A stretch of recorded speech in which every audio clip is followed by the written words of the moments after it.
Hello everyone, welcome back to my channel. कैसे हैं आप सब? उम्मीद करती हूँ आप सब ठीक होंगे। पिछले एपिसोड में हमने देखा वांगीबो को जेनी के बारे में सब कुछ पता चल जाता है। ये जानने के बाद जेनी पागल होने की एक्टिंग करती है ताकि पुलिस जेनी को वांगीबो से दूर रख सके। दूसरी ओर वांगीबो को कुछ ऐसा मिलता है जिससे वो जेनी को मजबूर कर सकता है कि वो पुलिस के सामने अपना गुनाह कबूल करे। स्टोरी में आगे क्या होता है चलिए वो जानते हैं, लेकिन आगे बढ़ने से पहले please like, share and subscribe my channel. Thank you so much. Mister बे उस लड़की को देखते हैं। उस लड़की का चेहरा काफी फैमिलियर था। वो श्योर है कि उसने इसका चेहरा पहले भी कहीं पर देखा है, लेकिन उसे याद नहीं आ रहा था। काफी देर ध्यान देने के बाद मिस्टर बे सरप्राइज हो जाते हैं। उन्हें कोई भी वर्ड समझ में नहीं आता है कि वो क्या कहे। यू आर राइट, ये छोटी सी लड़की जेनी की सिस्टर है और उसकी एक लौती फैमिली। जेनी ने इसे छुपा के रखा था। उसे ऐसा लगता है इसे छुपाने के बाद अब उसे कोई भी नहीं फंसा सकता। आइडिया बहुत ही अच्छा है ना? उसने सच में मुझे अंडर एस्टिमेट किया था। उसे लगता था इतना सब कुछ करने के बाद लैंड फैमिली उसे जाने देगी। उसे पता नहीं है लैंड से पंगा लेना उसके लिए कितना बड़ा खतरा हो सकता है। यीबो अपने टेम्पल को रब करते हुए जवाब देता है। मिस्टर बे उसका जवाब सुनने के बाद सेटिस्फैक्शन के साथ अपना सर हिलाता है। इससे उनका काम काफ़ी ज़्यादा इजी हो गया। वो काफ़ी श्योर थे कि वो जल्द से जल्द ये गेम अब ख़त्म करने वाले हैं। Well, congratulations my friend. मैं तुम्हारे काम से काफ़ी इम्प्रेस हो गया हूँ। तुम्हारे लोग चारों ओर फैले हुए हैं। उन्होंने सच में तुम्हारे लिए पीस ऑफ केक ढूंढा है। मिस्टर बे वांगीबो को प्रेज करते हुए ये कहते हैं। यीबो अपने आदमियों को इशारा देता है कि वो उस लड़की को लॉक कर दे। यीबो श्योर है कि वो जल्द से जल्द इस गेम को अब खत्म कर देगा। मुझे पता है कि मुझे करना क्या है। मैं जानता हूँ कि तुम अच्छे से अवेयर हो कि मैं क्या सोच रहा हूँ। जेनी जल्द ही अपनी पागलों की एक्टिंग रोककर चुपचाप हॉस्पिटल से चली जाएगी बिना किसी के फोर्स के। यीबो ये कहता है और फिर अपने ऑफिस से चला जाता है। मिस्टर बे स्माइल करते हैं और फिर वांगीबो के घर से चले जाते हैं। वांगीबो ने अपने घर में चारों ओर गार्ड्स को फैला दिया था। 1000% इम्पॉसिबल था कि कोई भी उसके घर के अंदर एंटर करे बिना उसकी इजाज़त के।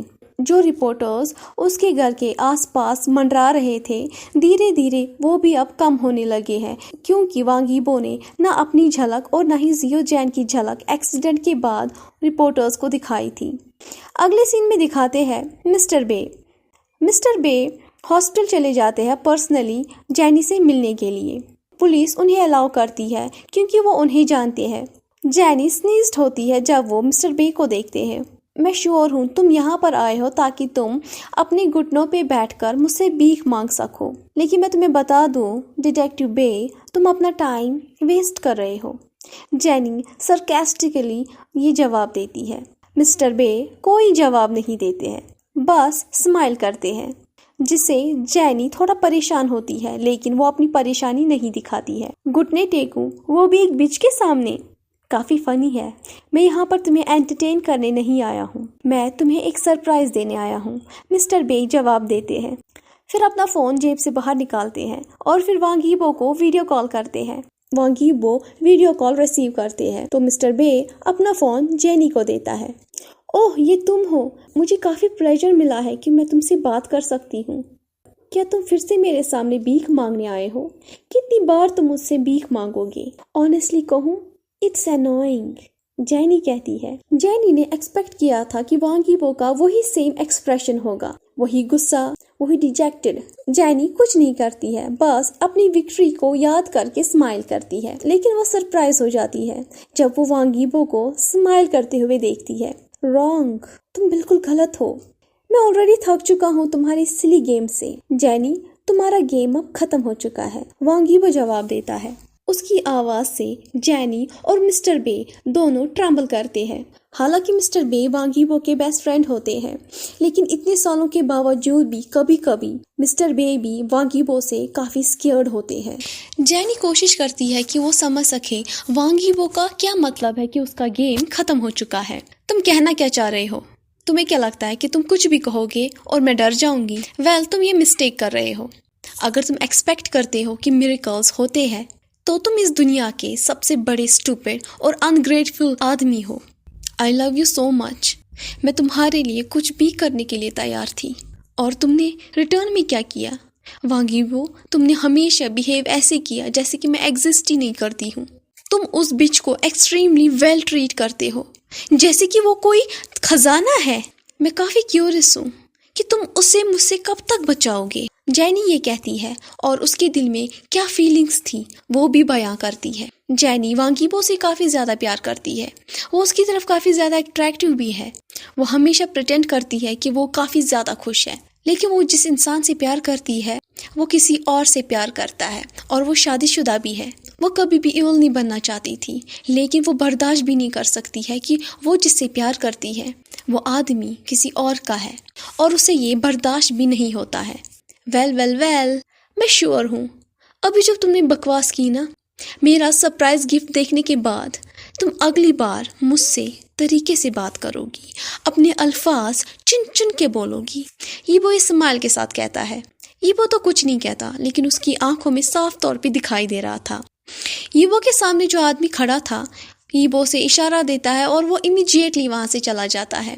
ईबो अपने टेबल से ब्लैक कॉफी उठाता है और उसे सिप करता है। ईबो को ब्लैक कॉफी काफी ज्यादा पसंद है, बिना शुगर और मिल्क के। उसे बिटर टेस्ट काफी ज्यादा पसंद है। इसी से पता चलता है कि वांगीबो कितना डेंजरस है। कॉफी पीते हुए वांगीबो अपनी चेयर से खड़ा हो जाता है। नेक्स्ट सीन में दिखाते हैं जिंगलिंग को, जो कि स्कूल से अब घर आया है।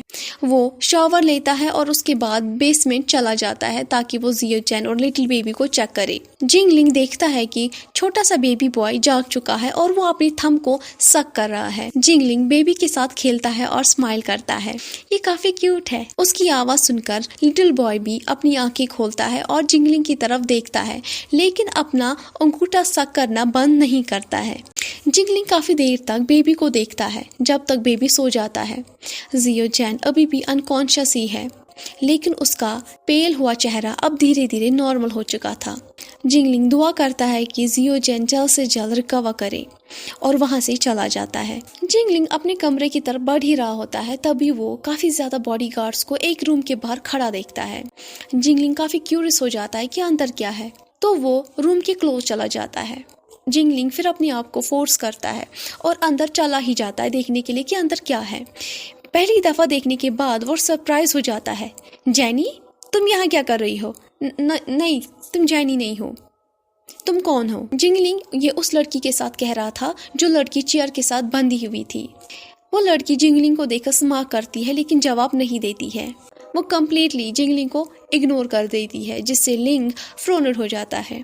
लिंग को आज भी याद है कि जैनी ने उसके साथ कुछ महीने पहले कैसे ट्रीट किया था। उसने उसे शूट किया था। लिंग जैनी से रिवेंज लेना चाहता था, लेकिन वो बिच उस वक्त जेल में बंद थी, इसलिए लिंग के लिए इम्पॉसिबल था कि वो उसे लेसन सिखा सके। लेकिन अब उसके सामने जो लड़की थी वो बिल्कुल हुबहू जैनी जैसी थी, तो लिंग सोचता है ये जरूर जैनी की कोई न कोई रिलेटिव ही हो सकती है। उस बिच ने मुझे जान से मारने की कोशिश की ताकि वो मेरे डैडी का अटेंशन पा सके, लेकिन मैं तुम्हें लेसन सिखाऊंगा ताकि मैं फाइनली अपना रिवेंज ले सकूं। जिंगलिंग ये चिल्लाकर कहता है। जिंगलिंग बिना टाइम वेस्ट किए हुए उस लड़की को पीटना शुरू कर देता है। अगर बॉडीगार्ड जल्द ही रूम के अंदर एंटर करके जिंगलिंग को होल्ड नहीं करते तो जरूर ही वो उस लड़की का पूरा फेस सुजा देता और सारे दांत तोड़ देता। जिस आदमी को वांगीबो ने भेजा था कि वो उस लड़की को लेकर आए, उस लड़की का ब्यूटीफुल चेहरा जिंगलिंग ने पूरी तरह से इंजर्ड कर दिया था। ये देखकर वो आदमी भी हैरान हो जाता है। वो आदमी बॉडीगार्ड्स की तरफ देखता है और बॉडीगार्ड चुपचाप जिंगलिंग के रूम की तरफ पॉइंट करते हैं। फिर वो आदमी उस लड़की को लेकर वांगीबो की ऑफिस में चला जाता है। वांगीबो उस लड़की का चेहरा देखकर सरप्राइज नहीं होता है, क्योंकि वो देखकर समझ गया था कि इसे किसने पीटा है। हे गर्ल, क्या तुम उस औरत को जानती हो जो स्माइल कर रही है, लेकिन तुम्हें देखकर उसकी स्माइल वैनिश हो गई? ईबो सरकास्टिकली उस लड़की से कहता है। सिस्टर सेमी, वो लड़की जैनी को देखकर कहती है और जैनी उस लड़की को देखकर चिल्लाना शुरू कर देती है। ईबो जैनी का रिएक्शन देखकर स्मार्ट करता है। फिर वो उस लड़की से इमीडिएटली अपना फ़ोन ले जाता है। वांग यीबो कैसे, जैनी ये कहती है और उसे समझ में भी नहीं आ रहा था कि वो क्या कहे। जिस लड़की को उसने अभी देखा था वो उसकी छोटी बहन है। वो सोच रही थी कि वांग यीबो को उसकी बहन कैसे मिली और उसकी बहन के चेहरे के साथ ये क्या हो गया है। जैनी, ज़रूर तुमने ऐसा एक्सपेक्ट नहीं किया होगा, है ना? यीबो ये कहता है और ज़ोर ज़ोर से हंसना शुरू कर देता है। वांग यीबो, मैं तुम्हें जान से मार डालूंगी अगर तुमने मेरी बहन को कुछ भी किया। मैं तुम्हें कभी माफ़ नहीं करूंगी अगर तुमने मेरी बहन के एक भी बाल को छुआ। जैनी चिल्ला चिल्ला कर कहती है। उसकी आवाज़ से साफ तौर पे लग रहा था कि वो काफ़ी ज़्यादा डरी हुई है। तुम डरो मत, मैंने ऑलरेडी तुम्हारी बहन का चेहरा डेकोरेट कर दिया है। और रही बात उसके बालों को छूने की, राइट नाउ मेरा मूड हो रहा है कि मैं किसी के बाल खींचूं, लेकिन अभी तुमने मुझे एक ग्रेट सजेशन दिया है। Thank you very much Jenny. ये कहता है और फोर्सफुली उस लड़की के बाल खींचता है जिससे वो पेन से चिल्लाने लगती है। जैनी ये देख रही थी और जैनी का रिएक्शन देखने के बाद वांग यीबो काफ़ी ज़्यादा खुश हो जाता है। जैनी, तुम्हारे बदले मैं तुम्हारी बहन को टॉर्चर कर रहा हूँ। क्या हुआ इस ब्रेव लेडी को? हाँ, ये कहता है। तुम्हें मुझसे क्या चाहिए? जैनी ये कहती है। मिस्टर बे, जो जैनी के नज़दीक ही बैठकर ये शो देख रहे थे और उन्हें काफ़ी ज़्यादा मज़ा भी आ रहा था। वो अपने आप को रोक नहीं पा रहे थे, इसलिए वो जोर जोर से हंसना शुरू कर देते हैं। लड़कियां सच में कॉम्प्लिकेटेड ही होती है। 1 मिनट पहले ये बिहेव कर रही थी कि इसे कोई फर्क नहीं पड़ता है और अगले ही मिनट में ये बिहेव कर रही है बिल्कुल एक मुरझाए हुए पत्ते की तरह। जैनी मिस्टर बे की तरफ शार्पली देखती है। स्टॉप योर लाफिंग बास्टर्ड, मेरी बहन की जिंदगी खतरे में है और ये सब कुछ तुम्हारी वजह से हुआ है। तुम क्रूल और हार्टलेस आदमी, तुमने ही वांग यीबो की हेल्प की है मेरी इनोसेंट बहन को किडनैप करने के लिए। तुम सच में राक्षस हो, जैनी चिल्लाकर कहती है। मिस्टर बे जो कि भागते हुए जैनी के पास जाता है और अपना फ़ोन खींचता है ताकि वो उसे बचा सके।